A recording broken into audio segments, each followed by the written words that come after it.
Hi there, I'm Alina Z, and today we're doing a low cholesterol English pea salad. And I'm going to share with you my Z tips on how to make this dish all plant-based, all healthy, and all delicious.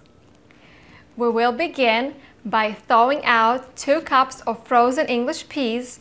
Then instead of an egg, we're going to use about 1.5 cups of sweet potato.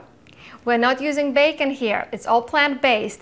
So we're using vegan chickenless chicken, and we will have about 1 cup chopped up.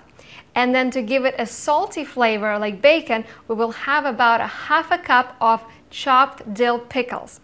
Then for the cheese substitute, we are going to use vegan cheddar cheese, about 1/2 cup. We will dress it up in vegan mayonnaise. I will suggest using about 1/2 cup as well. And we will add a little bit of a zing to the salad by dressing it with chopped onion and accessorizing it with a little bit of mineral Himalayan salt.